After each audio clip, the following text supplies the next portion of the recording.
Assalamualaikum warahmatullahi wabarakatuh. Kami dari kelompok 2 yang beranggotakan Hairini Yulianti, Sri Reska Jumatul Baiti, Zaki Mubarak, Haidi Ibrahim, Rida Alditya, dan Jahra Maulida.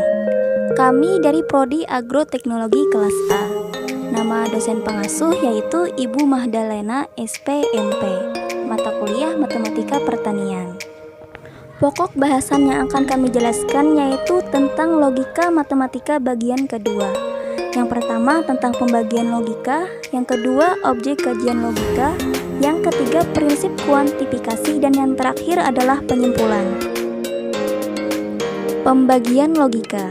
Menurut Liangji, logika digolongkan menjadi 5 macam, yaitu yang pertama logika makna luas dan makna sempit. Arti luas adalah logika yang pemakaiannya mencakup kesimpulan dari berbagai bukti dan bagaimana sistem-sistem penjelasan disusun dalam ilmu alam, serta meliputi pembahasan mengenai logika itu sendiri. Sedangkan dalam arti sempit, logika ini searti dengan logika deduktif atau logika formal. Yang kedua, logika deduktif dan induktif. Logika deduktif adalah suatu ragam logika yang mempelajari asas-asas logika yang bersifat deduktif. Deduktif sendiri adalah suatu penalaran yang memiliki kesimpulan sebagai keharusan dari pangkal pikirnya, sehingga benar menurut bentuknya saja. Sedangkan logika induktif yaitu suatu ragam logika yang mempelajari asas penalaran yang benar dari sejumlah sesuatu yang khusus pada suatu kesimpulan umum yang sifatnya boleh jadi atau praduga. Yang ketiga, logika formal dan material.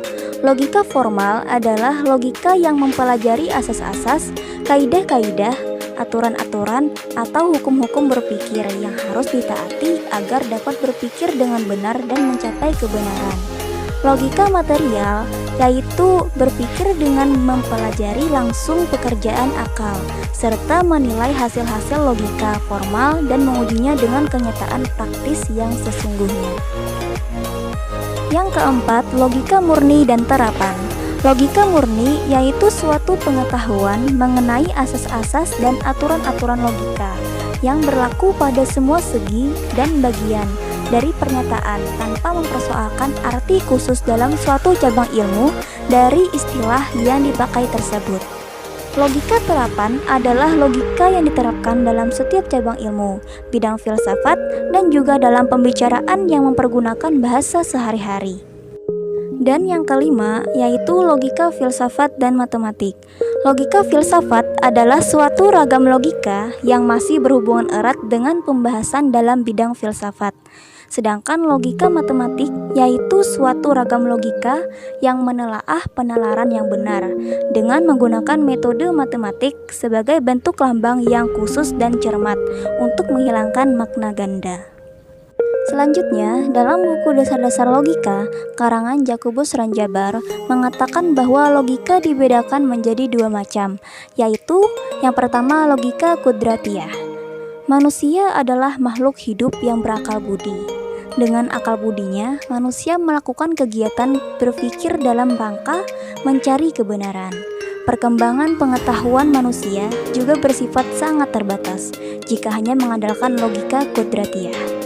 Yang kedua, logika ilmiah. Logika ilmiah memperhalus dan mempertajam pikiran.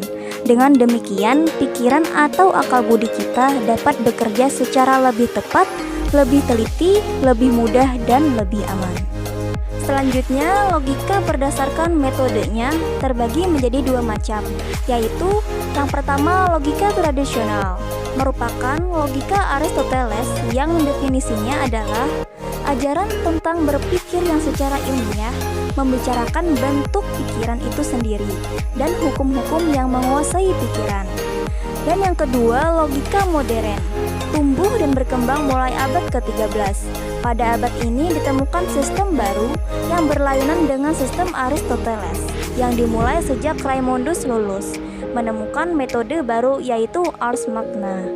Adapun objek kajian logika, oleh karena yang berpikir itu manusia, maka harus dikatakan bahwa lapangan penyelidikan logika ialah manusia itu sendiri, yaitu objek formal cara berpikir yang lurus dan tepat, dan objek material, suatu yang dijadikan sasaran penyelidikan.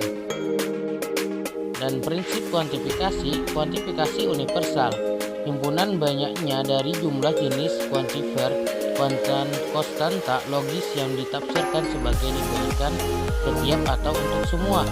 Kuantifikasi eksistensial, yaitu dalam logika predikat kuantifikasi eksistensial adalah jenis kuantifer konstanta logika yang ditafsirkan sebagai ada setidaknya ada satu atau beberapa. Terakhir dari kami yaitu kesimpulan, logika matematika atau simbol logika ialah yang menggunakan bahasa matematika, yaitu dengan menggunakan lambang atau simbol-simbol. Pembagian logika matematika menurut De Liangji 1980 terbagi menjadi 5 macam. Dalam buku Dasar-Dasar Logika karangan Jisabus Ranjabar, logika terbagi menjadi 2 macam, dan berdasarkan metodenya logika terbagi menjadi 2 macam. Sekian dari kami. Wassalamualaikum